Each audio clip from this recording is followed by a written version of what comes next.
வணக்கம். நான் உங்கள் சுகுமார். ஸ்மோக் பிஸ்கெட் உடலுக்கு நல்லதா கெட்டதான்றது தான் நம்ம வந்து டிஸ்கஸ் பண்ண போகிறோம். இந்த ஸ்மோக் பிஸ்கெட்டில் புகை வருவதற்காகவே லிக்விட் நைட்ரஜன் வந்து பயன்படுத்துகிறாங்க. இந்த லிக்விட் நைட்ரஜன் நம்முடைய வயிற்றுக்குள்ளே போயிடுச்சு, நம்ம உடலுக்குள்ளே போயிடுச்சு அப்படின்னா என்னென்ன பிரச்சனைகளை வந்து ஏற்படுத்தும் அப்படின்றது தான் இந்த வீடியோவில் நான் முழுமையாக வந்து உங்க கூட சொல்ல போகிறேன். இந்த வீடியோக்குள்ளே போகிற முன்னாடி மறக்காம சேனலை சப்ஸ்கிரைப் பண்ணிங்க, கூட பெல் ஐக்கானு ப்ரெஸ் பண்ணிவிடுங்க. வாங்க வீடியோக்குள்ளே போகலாம். ஸோ லிக்விட் நைட்ரஜன், இந்த லிக்விட் நைட்ரஜன்றது எதற்காக வந்து பயன்படுத்துவாங்க அப்படின்னா, இந்த ஸ்பெர்ம்ஸ்லாம் இருக்குல்ல, நம்முடைய விந்தணுக்கள் இருக்குல்ல, அதை வந்து ஸ்டோரேஜ் பண்ணுறதுக்காகவும், அதேமாதிரி வந்து உடலில் இருக்கக்கூடிய ஆர்கன்ஸ், கண், லங்ஸு, ஸோ இந்த மாதிரியான உடல் பாகங்களை வந்து பதப்படுத்துறதுக்காகவும் தான் இந்த விஷயங்கள் வந்து பண்ணிகிட்டு இருந்தாங்க. பட் இப்போ ரீசெண்ட் டேஸில் வந்து என்ன பண்ணுறாங்க அப்படின்னா, இந்த லிக்விட் நைட்ரஜனை பார்த்தீங்கன்னா வந்து உணவில் வந்து பயன்படுத்துகிறாங்க. பிகாஸ் ரீசன் என்ன அப்படின்னா, இந்த லிக்விட் நைட்ரஜன் வந்து பயன்படுத்துகிறோம் அப்படின்னா இதிலிருந்து பார்த்திங்கன்னா அதிகப்படியான புகை வந்து வரும். ஸோ அந்த புகை வருவதற்கான காரணம் என்ன அப்படின்னா, இப்போ நம்ம வந்து தண்ணி இருக்குது அப்படின்னா தண்ணியை வந்து நம்ம வந்து சில் பண்ணுறோம், ஃப்ரீஸ் பண்ணுறோம் அப்படின்னா 0 டிகிரிக்கு கீழே போயிடுச்சு அப்படின்னா அது வந்து பனிக்கட்டியாக மாறிடும்.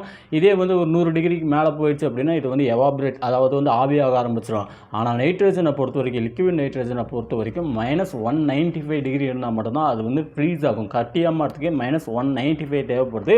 அது லிக்விட் ஃபார்ம் மாறதுக்கு நம்மளுக்கு வந்து -150 டிகிரி சென்டிகிரேட் இருந்தால் போதும். ஸோ லிக்விட் ஃபார்மில் வச்சு நம்ம இந்த மாதிரி வந்து உணவு பதப்படுத்தும் போது வந்து பயன்படுத்துவாங்க. என்ன பண்ணுறாங்க, பதப்படுத்துறதுக்கு பயன்படுத்தினா பரவாயில்ல, இவங்க வந்து என்ன பண்ணுறாங்க அப்படின்னா, ஒரு பிஸ்கெட் இருக்குது, இல்லை வந்து ஏதாவது ஒரு ஃப்ளவர் இருக்குது, இல்லை ஏதாவது ஒரு பாட்டில் இருக்குது அப்படின்னா அதை வந்து அப்படியே லிக்விட் நைட்ரஜனுக்குள்ளே வந்து போட்டுட்டு எடுக்கும்போது அது பார்த்திங்கன்னா கம்ப்ளீட்டாக வந்து ஃப்ரீஸ் ஆயிரும், அப்படியே வந்து உடஞ்சி போயிடும், பனிக்கட்டி மாதிரி வந்து ஆயிரும்.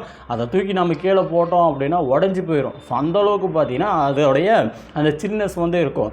ஸோ இந்த காரணத்தினால வந்து என்ன சொல்கிறாங்க அப்படின்னா, இந்த மாதிரி ஸ்மோக் பிஸ்கெட்டில் லிக்விட் நைட்ரஜன் வந்து பயன்படுத்தக்கூடாதுன்றாங்க. என்னப்போ பயன்படுத்தக்கூடாதா, இத்தனை நாள் பயன்படுத்தினாங்களே அப்போலாம் எந்த பிரச்சனையும் வரல, இப்போ ஏன் இந்த பிரச்சனை வருதுன்னு சொல்கிறீங்கன்ட்டு நீங்கள் எல்லோரும் கேட்கலாம். இதற்கு முன்னாடி வந்து பயன்படுத்தினாங்க. ஸோ அந்த நேரத்தில் பார்த்திங்கன்னா அது குட் லக். ஸோ எல்லாத்துக்கும் வந்து ஒரு நல்ல நேரம் இருந்ததுனால அந்த பிரச்சனை வந்து ஏற்படலை. இப்போ வந்து ஒரு பிஸ்கெட் வந்து நம்ம வந்து நினச்சி வாய்க்குள்ளே வந்து போகிறோம். ஸோ வாய்க்குள்ளே வந்து போட்ட உடனே அது பார்த்திங்கன்னா எவாபரேட் ஆக ஆரம்பிக்கும். ஸோ இந்த லிக்விட் நைட்ரஜனோட எவாபரேட் டெம்பரேச்சர் அப்படின்னு பார்த்தீங்கன்னா room temperature, normal room temperature இருந்தால் போதும். இதே வந்து நம்ம நார்மலாக வந்து வாட்டரை வந்து எவாபரேட் பண்ண வைக்கணும் அப்படின்னா அதுக்கு வந்து 100 டிகிரி சென்டிகிரேட் அதை வந்து நம்ம வந்து ஹீட் பண்ணணும். ஆனால் இதை வந்து அந்த மாதிரி பண்ணவே தேவையில்லை. தூக்கின்னு வந்து இப்படி வந்து ஓப்பன் ஏரியாஸில் வந்து வச்சோம் அப்படின்னாவே ஆட்டோமேட்டிக்காக வந்து எவாபரேட் ஆயிரும். அப்படி வந்து எவாபரேட் ஆகும்போது அதிலிருந்து பார்த்திங்கன்னா வந்து புகை வரும். அது தண்ணி பார்த்திங்கன்னா டக்கு டக்குன்னு கொதிச்சு அது பார்த்திங்கன்னா உடனே வந்து ஆவியாகி போயிடும்.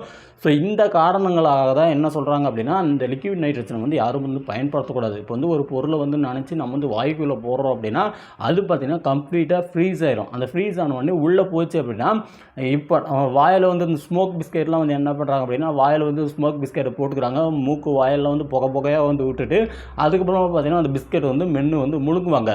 ஒரு சிலர் வந்து என்ன பண்ணுறாங்க அப்படின்னா, அப்படியே அந்த புகையை வந்து வெளியில் விடாமல் அப்படியே வந்து முழுங்கிறாங்க. ஸோ அப்படியே வந்து முழுங்கும்போது அந்த நைட்ரஜன் வந்து வெளியில் போகிறதுக்கு வந்து இடம் கிடைக்காதனால அது போயிட்டு உள்ள லங்ஸில் இருக்கக்கூடிய எல்லா பாகங்களையும் வந்து அந்த புகையை வந்து உருவாக்கி விட்டுருது. அதனால் பார்த்திங்கன்னா நம்மளுக்கு மூச்சு திணறல் ஏற்படுவதற்கான வாய்ப்புகள் வந்து அதிகமாக இருக்குதுன்னு சொல்லிட்டு மருத்துவர்கள் வந்து சொல்கிறாங்க. அதே சமயத்தில் கடந்த 2014 ஒரு சம்பவம் நடந்ததுக்கு என்ன அப்படின்னா, ஹரியானாவில் பார்த்தீங்கன்னா காக்டெயில் பானம் அப்படின்ற ஒரு பானத்தை பார்த்தீங்கன்னா வந்து ஒரு இளைஞர் வந்து குடிச்சிருக்காரு. ஸோ அப்படி வந்து குடிக்கும்போது என்ன இருக்குது அப்படின்னா, குடிக்கும்போது நல்லா தான் இருக்குது, குடிச்சு கொஞ்ச நேரத்தில் பார்த்தீங்கன்னா வந்து அவருக்கு வந்து பயங்கரமாக வந்து வயிறு வலி வந்திருக்கு. என்னடா வயிறு வலிக்குதே அப்படின்னு சொல்லிட்டு உடனே வந்து இவர் வந்து ஹாஸ்பிட்டலில் போயிட்டு அங்கே வந்து ஸ்கேன் பண்ணி பார்க்கும்போது தான் தெரியுது இவருடைய வயிற்றில் அந்த குடல் பகுதி இருக்கிற. ஸோ அங்கே பார்த்தீங்கன்னா சின்ன சின்ன துளைகள் வந்து ஏற்பட்டிருக்கு. பிகாஸ் ரீசன் என்ன அப்படின்னா, இந்த லிக்விட் நைட்ரஜன் வந்து உள்ளே போனதுனால அது வந்து என்ன பண்ணியிருக்கு அப்படின்னா, அங்கே உள்ளே இருக்கக்கூடிய அந்த உடல் உறுப்புகளை வந்து என்ன பண்ணினா டேமேஜ் பண்ணியிருக்கு, ஃப்ரீஸ் பண்ணியிருக்கு. ஃப்ரீஸ் பண்ணதுனால அந்த இடத்துல பார்த்தீங்கன்னா ஓட்டை வந்து உருவாயிருக்கு. அந்த ஓட்டையை அவன் கிளியர் பண்ணிட்டு அவன் நல்லா வரதுக்கே பார்த்தீங்கன்னா கிட்டத்தட்ட 15 நாட்கள் பக்கம் ஆச்சான். அதனால் வந்து என்னென்னா லிக்விட் நைட்ரஜன் வந்து பயன்படுத்தக்கூடாது. அந்த லிக்விட் நைட்ரஜன் பிஸ்கெட்டை வந்து பயன்படுத்துகிறோம் அப்படின்னா நம்ம வந்து வாயில் வச்சு சாப்பிடும்போது ஃபஸ்ட்டு அந்த லிக்விட் எல்லாத்தையும் வந்து வெளியில் வந்து கொண்டு வரணும். ஸோ அந்த புகை எல்லாத்தையும் வந்து வெளியில் வந்து துப்பிடணும். நம்ம வந்து அந்த புகையோடு வந்து முழுங்குறோம் அப்படின்னா நம்மளுக்கு வந்து நிறைய பிரச்சனை ஏற்படக்கூடும். இந்த இப்போ கர்நாடகாவில் நடந்த பிரச்சனை தான் வந்து ட்ரெண்டிங்கில் போயிருக்கு. அதற்காக தான் இந்த வீடியோ வந்து போகிறேன். கர்நாடகாவில் பார்த்தீங்கன்னா ஒரு சின்ன பையன் இதுமாதிரி வந்து ஸ்மோக் பிஸ்கெட் வந்து சாப்பிட்ட உடனே வந்து என்ன பண்ணுறாருன்னா வயிறு வலிக்குதுன்னு சொல்லிட்டு வந்து கத்த ஆரம்பிச்சிடறாப்புல. உடனே வந்து மயக்கம் போட்டு வந்து விழுந்துடுறாப்புல. ஸோ இப்படி இருக்கும்போது இந்த பையன் வந்து பண்ண மிகப்பெரிய தவறு என்ன அப்படின்னா, அந்த ஸ்மோக் பிஸ்கெட் இருக்குல்ல, அதை வந்து வாயில் போடுறாரு. வாயில் போட்டு நல்லா வந்து சாப்பிட்றாரு. அதுக்கு முன்னாடி வந்து என்ன பண்ணுறாரு அப்படின்னா, அந்த லிக்விட் நைட்ரஜன் இருக்குல்ல, அதை வந்து நல்லா வந்து குடிக்கிறாரு. ஸோ ஃபஸ்ட்டு வந்து குடிச்சிட்டு அதுக்கப்புறம் வந்து பிஸ்கெட் சாப்பிட்றாரு. இந்த மாதிரி பண்ணதுனால அது டேரெக்டாக அந்த லிக்விட் நைட்ரஜன் வந்து வயிற்றுக்குள்ளே போனதுனால அந்த பையனுக்கு பார்த்தீங்கன்னா அங்கே வந்து வயிற்று வலியும் அதே மாதிரி மயக்கத்தையும் வந்து கொண்டு வந்திருக்கு. இந்த பையனுக்கு பார்த்தீங்கன்னா எந்த பிரச்சனையும் இல்லை. ஹாஸ்பிட்டலுக்கு கூட்டு போய்ட்டு வந்து க்யூர் ஆகிட்டாப்புல. ஆனால் இதுவே இன்னும் கொஞ்சம் சீரியஸான கண்டிஷனாக இருந்தது, நிறைய வந்து உள்ளே போயிருந்தது அப்படின்னா, மூச்சு திணறல் ஏற்பட்டிருந்தது, இதே வயசானவங்க யாராவது சாப்பிட்ருந்தாங்க அப்படின்னா கண்டிப்பாக ஹார்ட் அட்டாக் வருவதற்கான வாய்ப்புகள் கூட ரொம்ப ரொம்ப அதிகமாக இருக்குது. முடிஞ்ச அளவுக்கு நீங்கள் வந்து இந்த மாதிரியான லிக்விட் நைட்ரஜன் வந்து பயன்படுத்தாதீங்க. லிக்விட் நைட்ரஜன் அப்படின்றது எதற்காக பயன்படுத்துகிறாங்க அப்படின்னாவே இந்த மாதிரி உணவுப் பொருட்களை வந்து பதப்படுத்துவதற்காகவும் உடலில் இருக்கக்கூடிய ஆர்கன்ஸை வந்து சேவ் பண்ணுறதுக்காகவும் தான் இந்த மாதிரியான விஷயங்கள் வந்து பயன்படுத்துகிறாங்க. ஆனால் இப்போ ரீசெண்ட் டேஸில் வந்து ஃபுட்டில் வந்து கொண்டு வந்தாங்க. இப்போ தான் பார்த்தீங்கன்னா ஒரு விஷயம் வந்து மறைஞ்சிட்டு இருந்தது. என்ன அப்படின்னா, பஞ்சு மூட்டாயில் வந்து ரெட்டமின் பி அப்படின்ற ஒரு பர்டிகுலர் வேதிப்பொருள் வந்து கலக்கிறதுனால அதோடைய கலர் வந்து மாறுது. பஞ்சு மிட்டாயை அந்த ரோஸ் கலருக்கு வந்து கொண்டு வரதுக்கு ஒரு கெமிக்கலை வந்து பயன்படுத்துகிறாங்க. ஸோ இந்த கெமிக்கல்லேருந்து மக்களை வந்து காப்பாற்றணும் அப்படின்னா இதை வந்து முற்றிலுமாக வந்து தடை பண்ணணும்னு சொல்லிட்டு பஞ்சு மிட்டாயில் இந்த ரொட்டமின் பியை வந்து பயன்படுத்தக்கூடாது, பஞ்சு மிட்டாயை வந்து யாரும் வந்து விற்பனை செய்யக்கூடாதுன்ற இந்த மாதிரியான விஷயம் வந்து கொண்டு வந்தாங்க. ஸோ இனி வரக்கூடிய நாட்களில் இந்த ஸ்மோக் பிஸ்கெட்டை பற்றி விழிப்புணர்வு வந்து மக்கள்கிட்ட வந்து போய் சேரணும்னு சொல்லிட்டு தான் நான் வந்து நினைக்கிறேன். ஸோ இதை சாப்பிட்றதுனால நிறைய பிரச்சனைகள் ஏற்படும். என்றைக்கு இல்லை அப்படின்னாலுமே என்றைக்காவது ஒரு நாளைக்கு வந்து பிரச்சனை ஏற்படும். சின்ன சின்ன பசங்க சாப்பிட்றாங்க அப்படின்னா இதோ ஓரளவுக்கு வந்து உடம்புல வந்து நோய் எதிர்ப்பு சக்தி இருக்குது அப்படின்னா ஒன்றும் பிரச்சனை கிடையாது. இதில் வந்து உடலுக்கு கூடிய அந்த பார்ட்ஸ் பார்த்தீங்கன்னா கொஞ்சம் வந்து சப்போர்ட் பண்ணும். ஆனால் இதே வந்து கொஞ்சம் வயசான ஒரு 40 வயசு அந்த மாதிரி இருக்க வந்து ஸ்மோக் பிஸ்கட் சாப்பிட்டாங்க அப்படின்னா ஸோ அவங்களுக்கு பார்த்தீங்கன்னா வந்து டேஞ்சர் வந்து நிறையவே வந்து காத்திருக்கு. அதே வந்து நார்மலாக ஸ்மோக்கிங் பண்ணிருக்காங்க, அப்படி ஸ்மோக்கிங் பண்ணிட்டு இருக்கவங்களே இந்த மாதிரி பிஸ்கெட்டை வந்து சாப்பிட்றாங்க அப்படின்னா அவங்களுக்கு வந்து டக்குன்னு வந்து தூக்கி விடுறதுக்கான வாய்ப்புகள் வந்து ரொம்ப ரொம்ப அதிகமாக இருக்குது. ஸோ அதனால் வந்து என்ன பண்ணுறீங்க அப்படின்னா, முடிஞ்ச அளவுக்கு இந்த மாதிரி வந்து ஸ்மோக் பிஸ்கெட்ஸ் வந்து பயன்படுத்தாதீங்க. இதை பற்றி விழிப்புணர்வு நம்முடைய அரசு வந்து கொடுக்கணும். இந்தோனேஷியாவில் பார்த்தீங்கன்னா இதே மாதிரி பிரச்சனை வந்திருக்கு. கிட்டத்தட்ட ஒரு 10 குழந்தைகள் பார்த்தீங்கன்னா மயக்கம் போட்டு விழுந்திருக்காங்க. ஸோ இதனால் பார்த்தீங்கன்னா இந்தோனேஷியா வந்து என்ன பண்ணாங்க அப்படின்னா, இனிமேலுக்கு இங்கே இந்த லிக்விட் நைட்ரஜன் வந்து பயன்படுத்தக்கூடாதுன்னு சொல்லிட்டு அவங்க வந்து அதை பற்றிய விழிப்புணர்வு வந்து கொண்டு வந்திருக்காங்க. அதே மாதிரி அமெரிக்காவிலையும் பார்த்தீங்கன்னா இதை பற்றிய விழிப்புணர்வு கொண்டு வந்திருக்காங்க.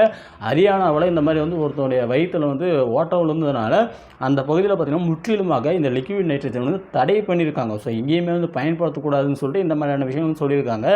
இந்த விஷயம் இதே மாதிரியான ஒரு அனௌன்ஸ்மெண்ட், இதே மாதிரியான ஒரு விழிப்புணர்வு நம்ம மக்களுக்கிட்டையும் வந்து வேணும். இந்த மாதிரி விழிப்புணர்வு வந்தால் மட்டும்தான் மக்கள் இந்த மாதிரி விஷயத்தில் உள்ளே வந்து போக மாட்டாங்க. ஒரு ஆர்வம், வாயில் போட்டால் போக வருது, மூக்கில் வருது, ஸ்மோக் பண்ணுறதுன்ற ஒரு கெத்தில் பார்த்தீங்கன்னா இந்த மாதிரி வந்து பண்ணுறாங்க. ஸ்மோக் பண்ணணும்னு ஆசை இருந்தது அப்படின்னா தயவு செஞ்சு அதையே பண்ணாதீங்கன்னு தான் நான் சொல்லுவேன். ஸ்மோக் பிஸ்கெட்டை வாயில் போட்டு புகவுன்றது ரொம்ப டேஞ்சரு. இது வந்து ஸ்மோக்கிங்க்கும் மேலே பார்த்தீங்கன்னா ஒருபடி மேலே ரொம்பவே வந்து டேமேஜரானது. நம்ம சுவாசிக்கிற காற்றுல வந்து அதிகப்படியான நைட்ரஜன் இருக்குது. ஆனால் அவ்வளோ நைட்ரஜன் இருந்துமே நம்மளுக்கு வந்து பிரச்சனை வந்து ஏற்படுத்துறதில்ல. ரீசன் என்ன அப்படின்னா 78% நம்ம அட்மாஸ்பியரில் பார்த்தீங்கன்னா நைட்ரஜன் இருக்குது. அதே மாதிரி 21% பார்த்தீங்கன்னா ஆக்சிஜன் இருக்குது. மீதி பார்த்தீங்கன்னா வந்து ஆக்சிஜன் அதர் கேஸஸ்லாம் வந்து இருக்குது. சாரி, CO2 அதர் கேஸஸ்லாம் வந்து இருக்குது. 78% நைட்ரஜன் இருந்துமே நம்மளுக்கு வந்து பிரச்சனை வந்து உருவாகிறதில்ல அப்படின்னா அதுக்கான காரணம் என்ன அப்படின்னா, இந்த நைட்ரஜன் மற்ற எந்த பொருட்கள் கூடிய வந்து ரியாக்ட் ஆகாதுன்னு சொல்கிறாங்க. அதனால தான் பார்த்தீங்கன்னா இந்த நைட்ரஜனை வந்து எல்லோரும் வந்து பயன்படுத்தலாம், இந்த மாதிரி உணவில் பயன்படுத்தலாம், அங்கே பயன்படுத்தலாம்னு சொல்லிட்டு அந்த மாதிரியான ஒரு சில அப்ரூவல்லாம் வந்து கொடுத்து வச்சுருக்காங்க. அதுக்கான காரணம் என்ன அப்படின்னா, இது வந்து எது கூட வந்து ரியாக்ட் ஆகாதுன்னு சொல்கிறாங்க. ஆனால் இதுலேருந்து வருதுல அந்த புகை வந்து நம்ம லங்ஸுக்குள்ளே போகும்போது அதனால் பார்த்தீங்கன்னா நம்மளுக்கு வந்து மூச்சு திணறல் பிரச்சனை வரதுக்கு வாய்ப்புகள் ரொம்பவே அதிகமாக இருக்குது. ஸோ இந்த விஷயத்தை தான் சயின்டிஸ்ட் வந்து சொல்கிறாங்க. இதை பற்றிய விழிப்புணர்வு வந்து மக்களுக்கு வந்து தேவை. இதை வந்து கேர்ஃபுல்லாக வந்து ஹேண்டில் பண்ணணும். இந்த லிக்விட் நைட்ரஜன் வந்து கேர்ஃபுல்லாக வந்து ஹேண்டில் பண்ணணும். எந்த மாதிரி வந்து ஹீட் பண்ணணும், என்ன மாதிரி சாப்பிட்றதுக்கு சொல்கிறேன், எந்த மாதிரி பண்ணணும்னு சொல்லிட்டு அந்த இன்ஸ்ட்ரக்ஷன் வந்து ப்ராப்பராக அங்கே வரக்கூடிய அந்த கஸ்டமர்ஸ் கிட்ட வந்து சொல்லணுன்றது தான் நம்முடைய மருத்துவர்கள் வந்து தெளிவாக வந்து சொல்ல வராங்க. ஸோ நீங்கள் ஸ்மோக் பிஸ்கெட் வந்து சாப்பிட்றீங்களா? உங்களுக்கு அந்த ஸ்மோக் பிஸ்கெட் சாப்பிடும்போது என்ன அனுபவம் இருந்தது, எந்த மாதிரியான உடலில் வந்து பிரச்சனைகள் ஏற்பட்டது, இல்லை வந்து எந்த மாதிரி வந்து ஃபீல் பண்ணிங்கன்றது வந்து மறக்காமல் வந்து கமெண்ட் செக்ஷன் சொல்லுங்கள். மேக்ஸிமம் பீப்புள்ஸ் பார்த்தீங்கன்னா ஸ்மோக் பிஸ்கெட்லாம் சாப்பிட்ருக்கேன், ஒன்றும் ஆனதில்லைன்னுவாங்க. ஆனால் விவரம் தெரிஞ்சவங்க கண்டிப்பாக அந்த மாதிரி சொல்ல மாட்டாங்கன்னு தான் நான் வந்து நினைக்கிறேன். என்ன ஏதுன்னு மறக்காமல் கமெண்ட் செக்ஷனில் போடுங்க. தேங்க்யூ.